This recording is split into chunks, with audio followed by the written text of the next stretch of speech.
Oh. Just a couple of silly friends talking about serious stuff. Hello, welcome back to Two Friends React. I'm Enough. And I'm Ed. Welcome back. And today we are heading into season 3, episode 2 of Crazy Ex-Girlfriend, the name of which I cannot remember, of course. To Josh with love. To Josh with love. Hoopy love. Well, it's a little bit of a departure from last episode when she was trying to get her revenge. I assumed it was in reference to the cupcakes. Oh, God, I forgot. No. Right? Yep. Oh, no.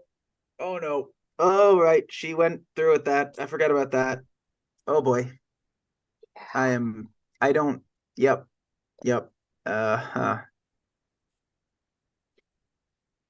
The season is Okay. going some interesting places. Yep, her friends try so hard to keep her from her self-destructive and other destructive tendencies, and she just isn't having it.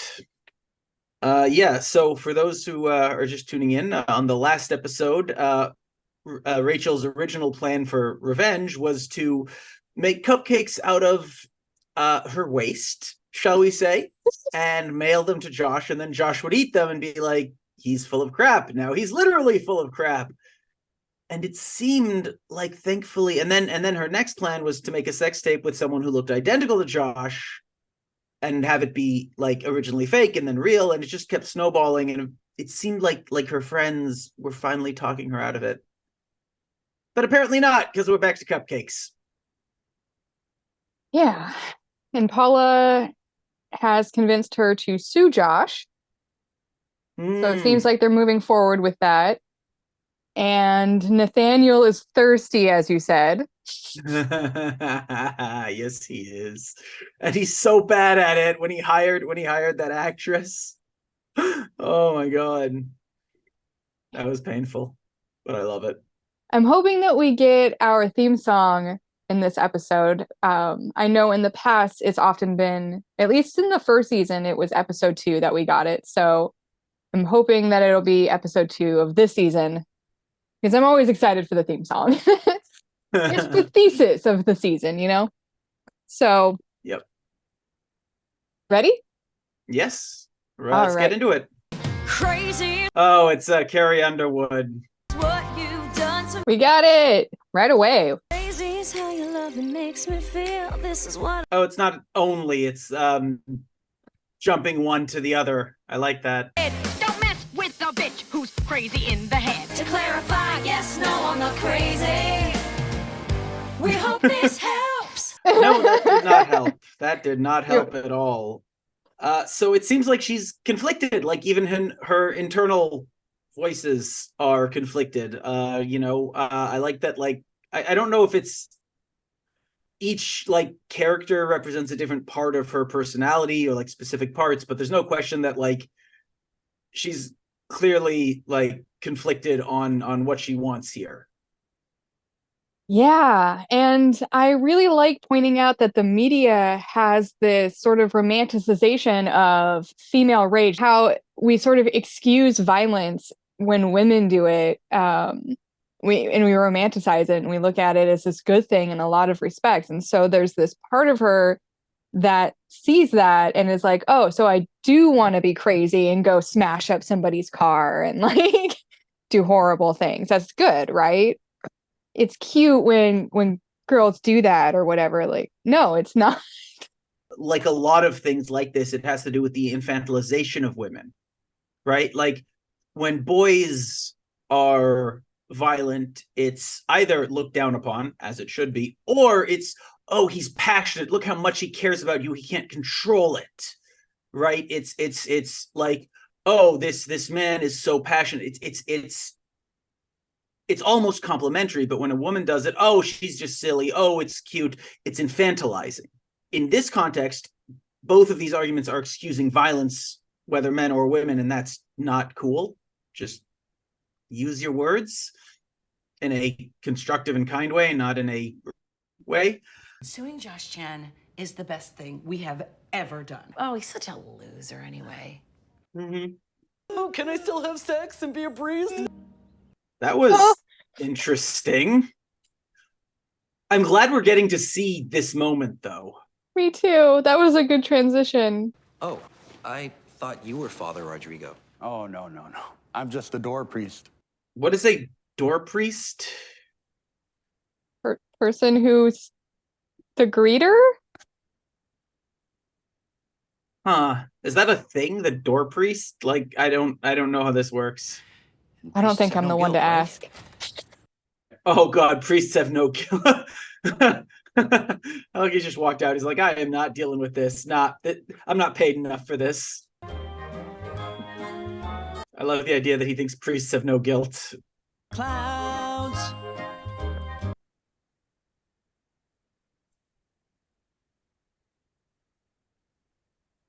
I figured out how to live. It's with my head in the clouds. Obligations are holding me down. That's what religion is for. So I'm speeding down the carpool lane. God's my easy path.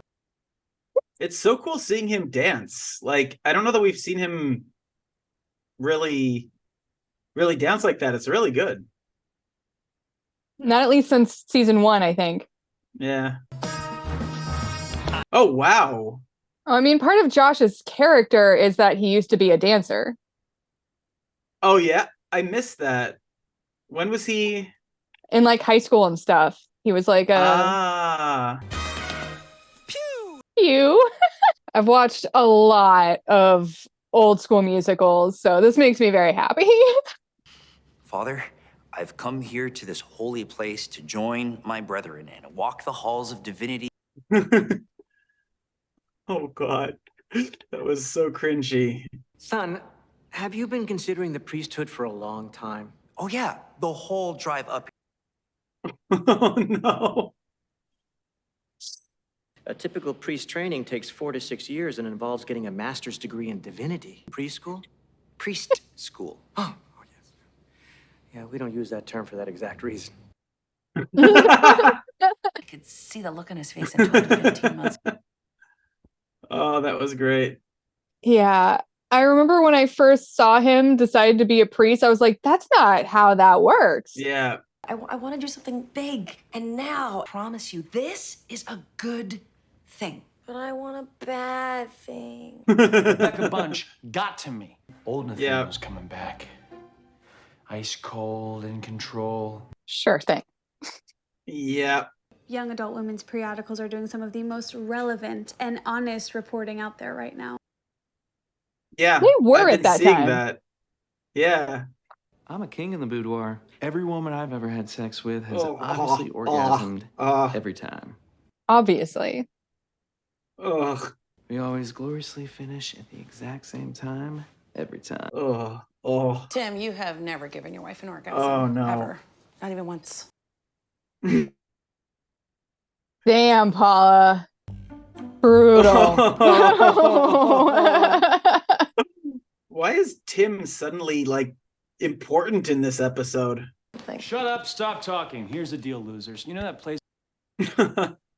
Oh, great. Now she's going to be into him because, you know, she does not have good relationship with herself or men or anyone. No. Place shut down and we're gonna get it demolished. I hired him back. I need a flunky to work full time on assassinating the character of this Che Wan fella. Ooh, except for the dirt that he digs up every weekend at the community garden for the homeless. My neighbor's dog is barking all night. I'm gonna take that little bitch to the vet and get its vocal cords ripped out. And she's as thirsty as he is now. And so is George, I think. Yeah, a little bit. Yeah, that was not a look of contempt. That was a look of I'm confused. Oh no. Oh God, no. What do you want? I want your hard, throbbing ruthlessness. Oh God, ew. Because you are the worst person I've ever met. Clearly you didn't summer in the Hamptons. Yep. That's fair. And I need someone to help me destroy Josh Chan, who is an evil genius. Get out of my apartment. I love that they can't be attracted to each other at the same time. Like, it's really funny. I've been trying to come up with evil schemes, but they just come up like lame and childish. I know you want me. And I've been making you wait for it. But not anymore. Oh god, this is so so cringy. I'm so excited. This is one of my favorite villain songs ever. Oh, okay. My whole life, I've wanted to be. Very Chicago. The result was always sad. So sad, so pathetic, weak and sad. Strip away my conscience, pound away my morals. I almost feel bad for him because he is not like, he has no chance right now. Do me in a hot tub filled with evil instead of water. Strip it all away. Stop hitting yourself. You're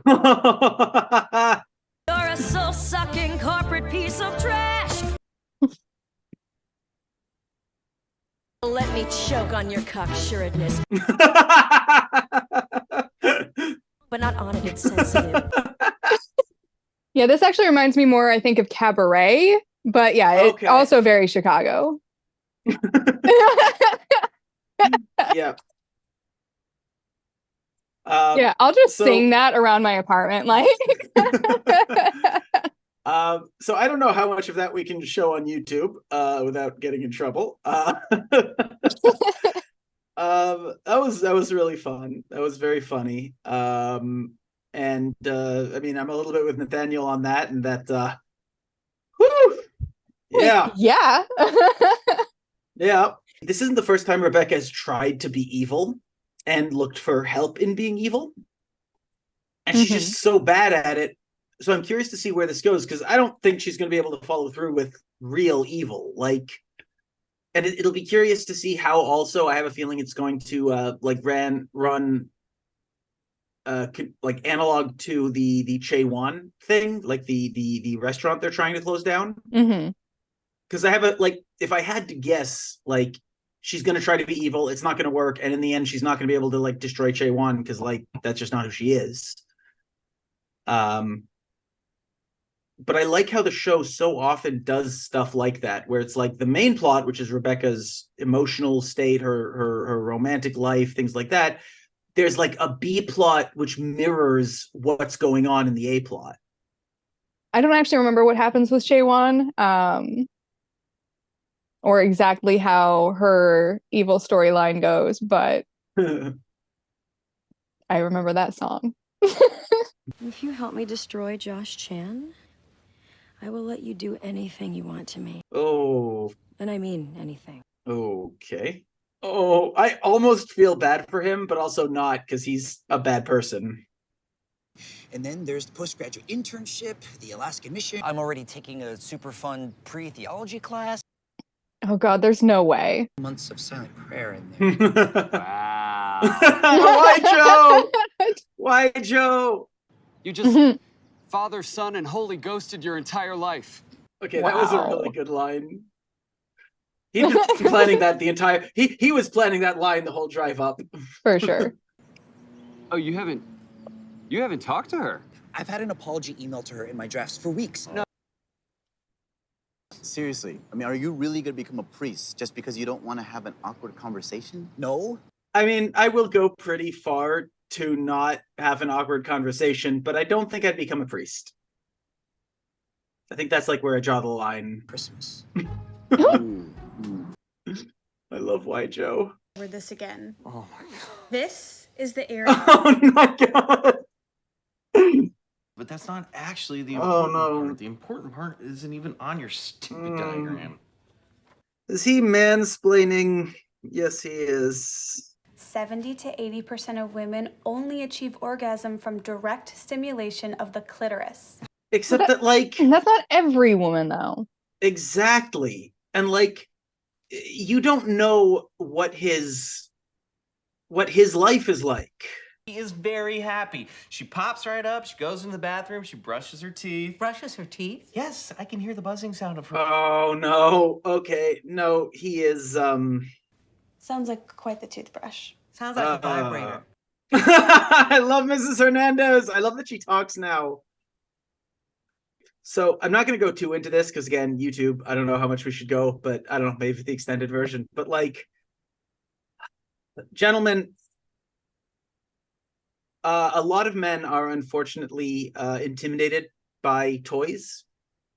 And you shouldn't be. Toys are not our competition. Toys are our friends. Toys are fun to play with. Toys are fun to play with. I mean, I don't know if you can see in the background, but like I've got tons of toys, and I mean like actual toys. Like my latest edition for any Mass Effect fans. I found this guy at a toy show for $5. It's Grunt. He is my son. Like there's this idea that the equipment we have attached to us should get the job done. If it doesn't, there's something wrong with us, and that's just not true. That's just it's unfortunate, and it leads to so many people having less than satisfying physical relationships. Be open with your partner, discuss things, ask them what they like, find out what they want, and be prepared to find out you haven't been doing everything they need, and be okay with it and work to do better. Yeah, I guess is how I'd put it. I'm gonna watch the rest of this episode with my son. Oh, good idea. I wonder, if there's any Mass Effect fans who understand why I'm calling him my son, please send off in the comments. I have to go plant dead rats in Chaywan's kitchen. Oh no. I like George. And I like that they sort of moved away from the no one knows his name joke, because it sort of like reached the end of its usefulness. Yeah. Okay. What? Proposal accepted. Meet me tomorrow night on the Noof. Noof? God, calligraphy is so confusing. That's just cursive. That's not even calligraphy. Damn. I can't wait to see what he's gonna do for her. It's not gonna be this simple that he's just into it. He's gonna do some sort of revenge thing and like. Damn. How does he know her size so perfectly? That's a little creepy. Very sexy. Wait, wasn't the dress black? It was. Okay. Wow, you look wait a minute, where's the dress I bought you? Oh, right, yes. I donated that to the West Covina Middle School Drama Department because only a 13-year-old girl could fit into it. Okay, yeah, no, he did not hoe her size. The bra was like 2 delicate tissues. Why did you change your mind? The sex, it's just a simple transaction for me. I don't believe him for a second. It's a helicopter! Yeah, no, I get there! This is so sexy! Did I mention? This party's a masquerade. No! I think they're like a weird sex party. I can't wait to see if this is some creepy revenge embarrassment thing. 4 people in this room have the ability to ruin Josh Chan's life forever. Nathaniel does know what he's doing, apparently.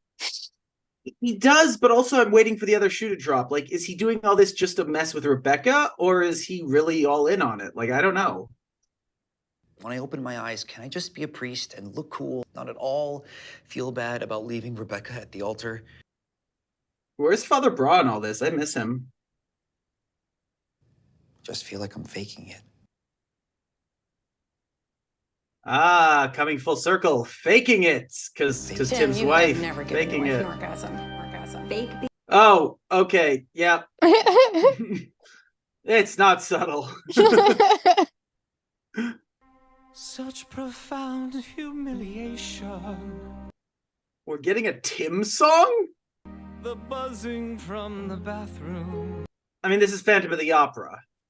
But tomorrow never came. Sorry, this is Empty Chairs and Empty Tables from Les Miserables. This is just empty chairs from empty tables. That's all it is. I finally know the meaning.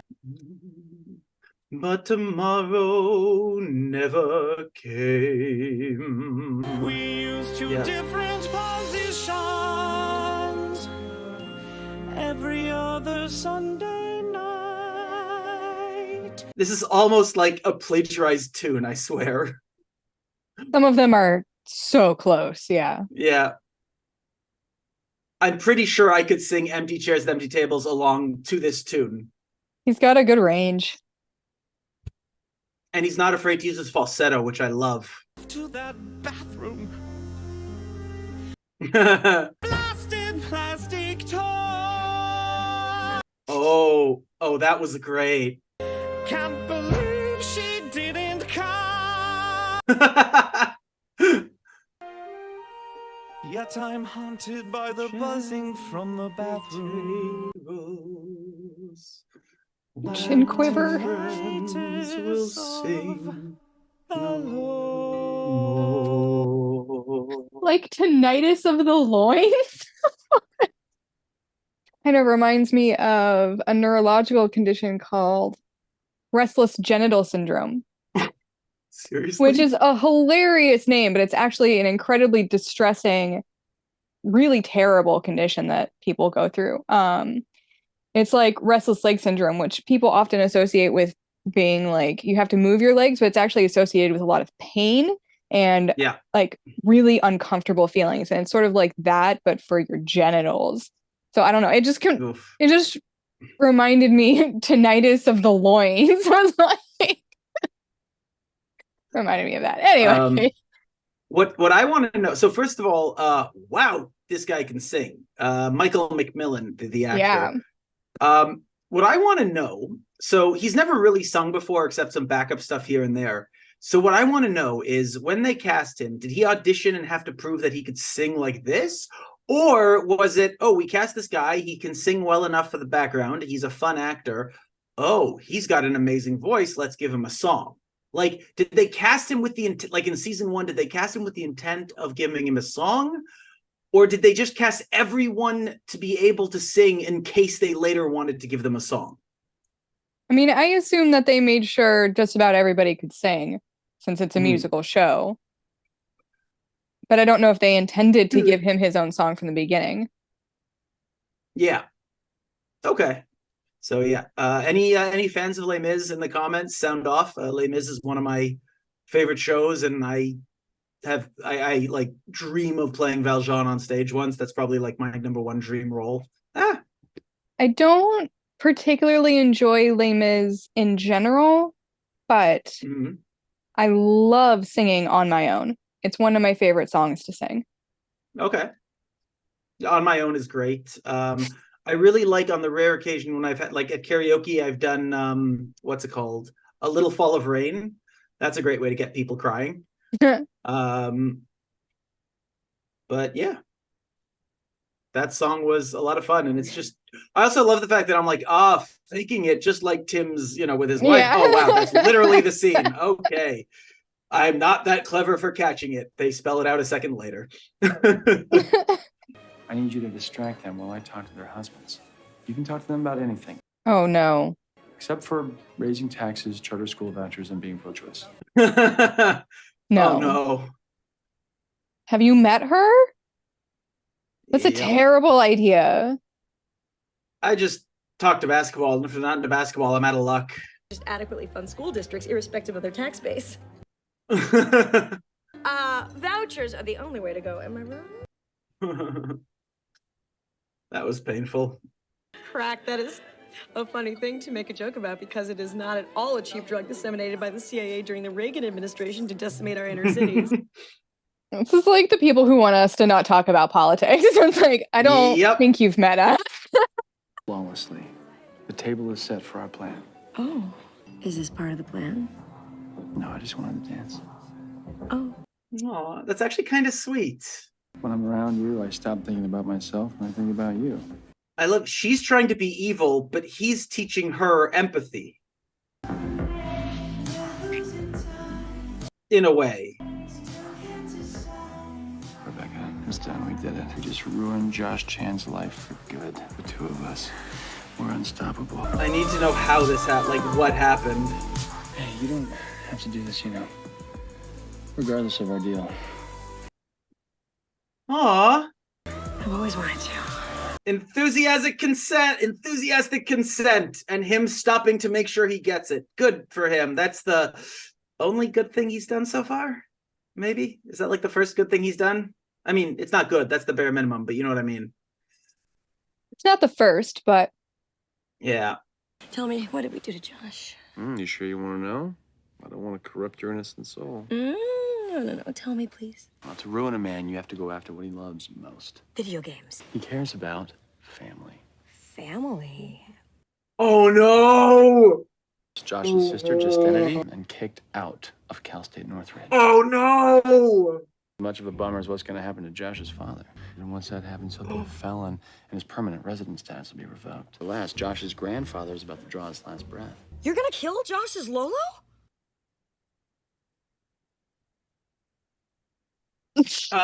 Okay, so yeah. Number one, holy crap, that's like levels of evil, and also it's so depressing that that's a thing that people can do in real life. They can just ruin people's lives for fun.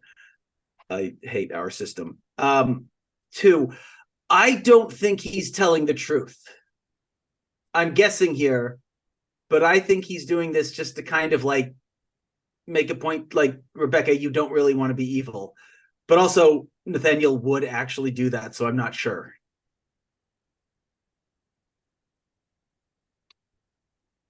I'm not going to tell you. I know. We'll find out in the next 12 minutes or so. But wow, that was evil. Yeah. Wow. I mentioned it before. I'll mention it again. This season goes some places. Yeah. Okay. Yeah. Shall we? She was like, let's ruin his video games. And he's like, let's kill his grandfather. The thing is, here's the thing. It's actually, this is a great example of Rebecca. Like, this is who she is. She doesn't think things through.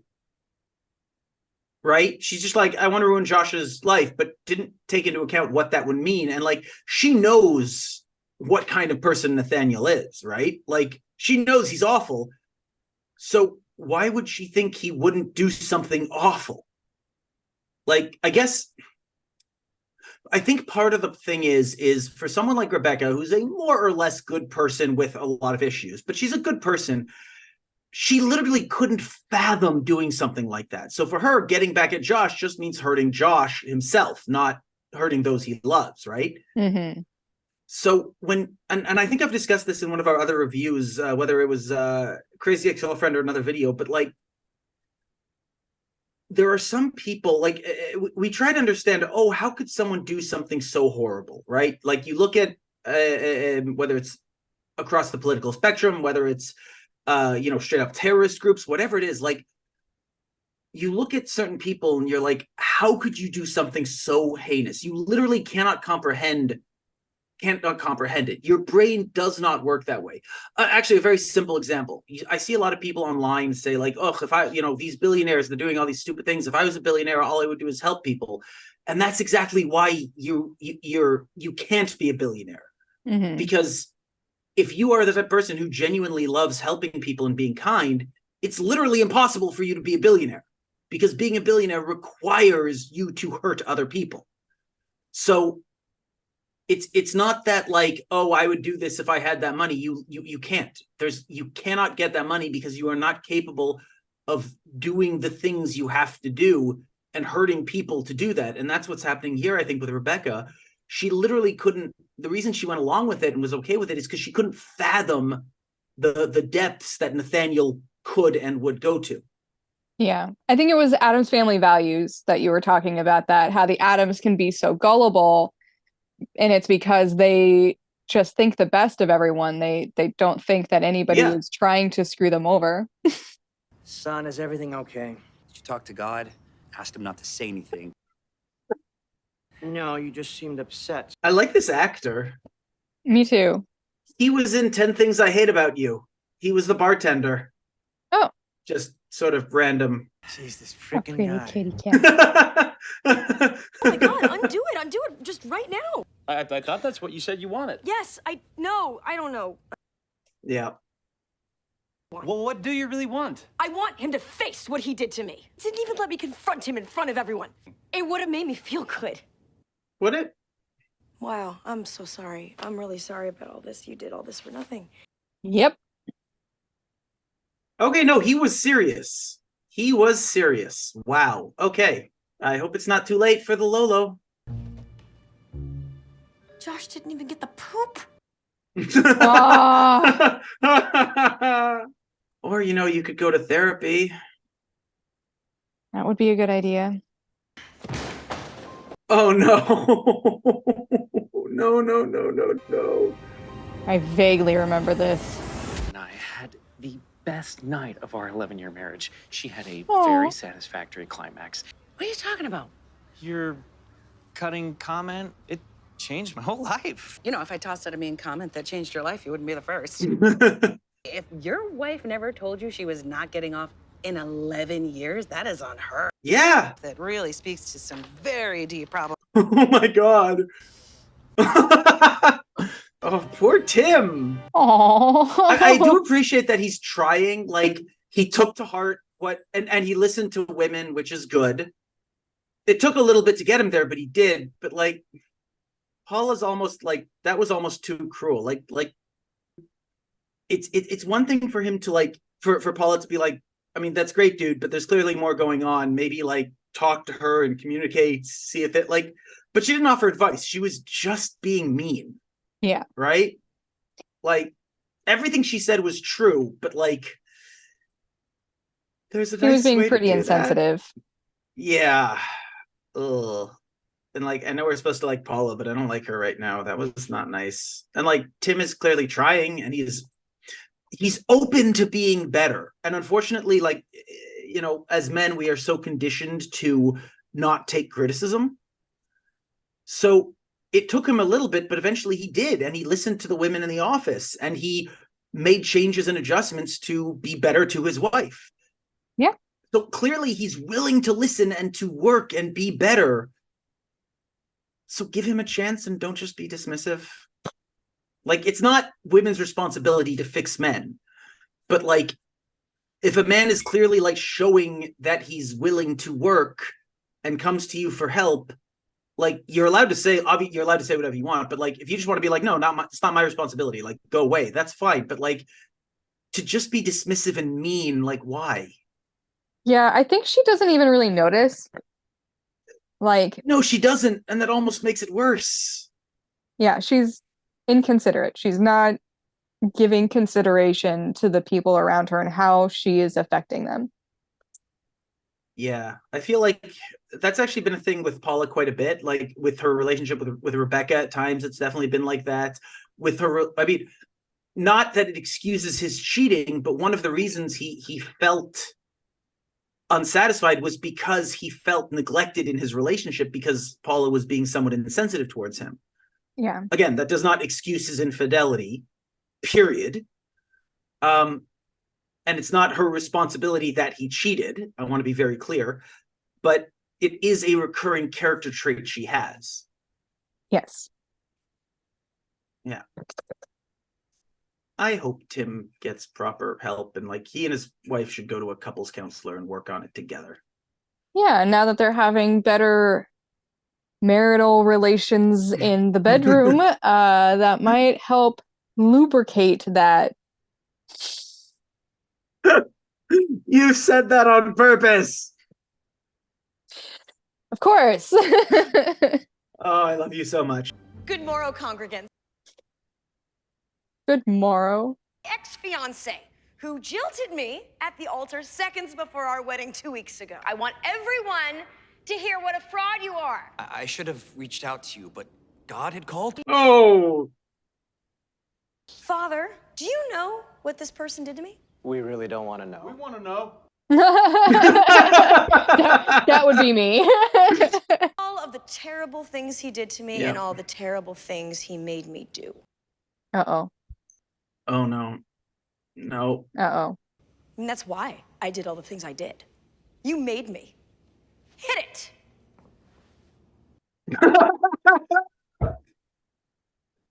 Oh, I love that he's like, yep, this is happening. Bringing it back to season 1. Oh, that's right. This was Paula's song, right? I'm the one who should be up there on that cross. Wow. I moved here for you because that day in New York on the street, you led me on. No. I watched you have sex with Anna while... Oh, no. You can ask Paula, she saw it all from the camera on my dress. Jesus. I held you up despite the fact you lack brains and ability. Jesus. Goodbye. Oh dear.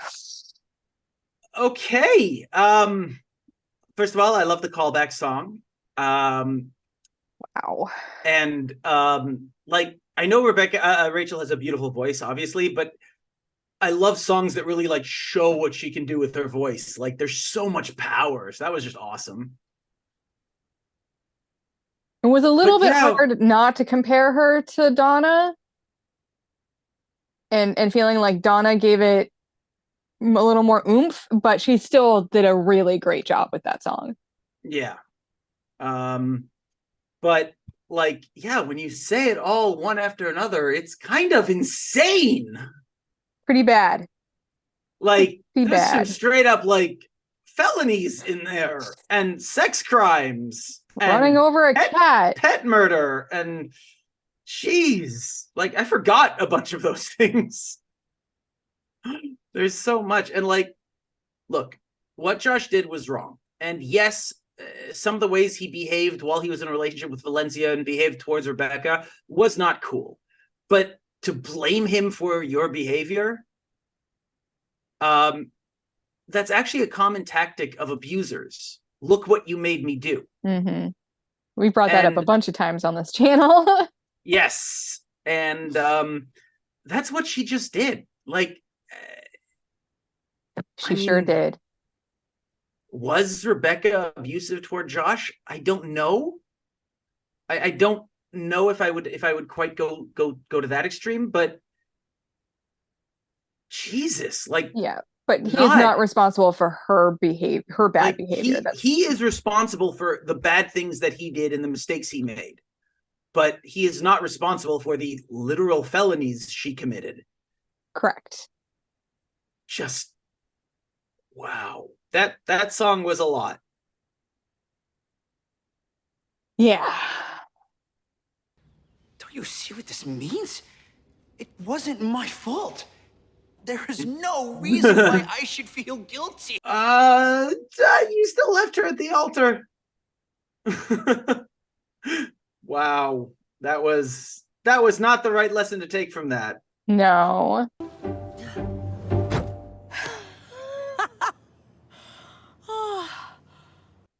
She doesn't feel any better, does she? Here's the come down. Yeah. Oh my God, I told him everything. You sure did. I don't understand. Like, yes, you told him everything. Why is that such like a meaning? She realizes that she told him the literal crimes she committed, like all the bad stuff that she wasn't supposed to tell him. I don't think that was intentional. Right. Like, she knew that she did, part of her knew that she did bad things in her quest to win him over. And she just admitted to those exact bad things, which undermined her whole reason for doing that, which was to make him feel bad. Right.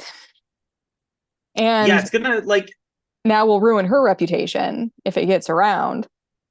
Even though he should feel bad for some of the things he's done, but like I kind of am, I get it. It's like if I did something that really hurt someone, right? But then I find out later that person, you know, punts puppies off of skyscrapers, I'm not going to feel so bad about the way I hurt that person, whether that's justified or not. Like, you're a puppy punter. Like, okay, so I was kind of a dick sometimes. You're a puppy punter. I don't think I have to feel bad anymore. Yeah, it's certainly not going to So- keep you up at night. Yeah. But it doesn't excuse your behavior either, like, especially if you didn't know the person. I mean, either way, regardless of whether you knew that person was a bad person beforehand, like, doesn't make it okay for you to be mean. No, absolutely not. But at the same time, it is kind of like it. I mean, because here's the problem: is Joshua's looking for a reason not to feel bad. That's the whole. He wanted to become a priest so he wouldn't feel bad. He was looking for an excuse not to feel bad, and she just handed it to him. Like, no one in this show except Mrs. Hernandez is totally well adjusted. And probably only because we don't know that much about Mrs. Hernandez, but she seems cool.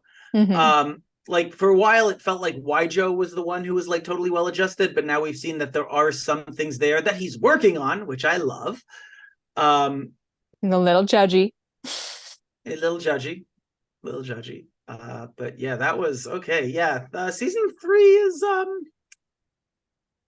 interesting so far. Off to a wild start, huh? I have no idea where it's going to go from here. Like, I don't know. Yeah, it's a fast pace. Like, I can't believe we've only watched 2 episodes because a lot has happened. Yeah, it's felt like almost a barrage. Like, it is just a lot. Did we get 4 songs this episode? We got the theme song. We got Josh's old musical number. We got the cabaret-esque stripping song. We got 5 songs. We got empty chair. We got Tim's version of empty chairs at empty tables. That's a lot of songs in one episode. And then yeah. Oh, you know what this episode was missing? Heather. Yeah. Could use more Heather. Everything needs more Heather. And I just miss Greg. Yeah. I mean, don't tell me, but I hope he comes back. I miss Greg. Not gonna say anything. I know. So I'll just say for our viewers, I don't read the comments because I don't want to get spoilers. But if there's a specific thing you want to ask me, just mention it in the comments that you want to direct a question towards me, and enough will bring the question to my attention, and I will answer it through them in the comments or in the next video. Yeah, we'll do. And if you want to see the full-length version of this video or any of our films, get early access, the Discord community, all of that stuff, you can find that at our Patreon, link in the description. But we also love having you here and reading your comments and interacting with you. So that was Crazy Ex-Girlfriend Season 3, Episode 2, To Josh with Love. And wow, just a lot. Yeah, that was quite an episode. Thank you so much for joining us. We'll see you next time for Season 3, Episode 3. Josh is a liar. Well, I can guess where that's going. I can't, because it can go so many ways. Yeah. All right. Hope you all have a lovely rest of your week. We will see you next time. Bye. Take care, stay safe, and have a wonderful week. And please remember to like, comment, and subscribe. Whee! Thanks so much.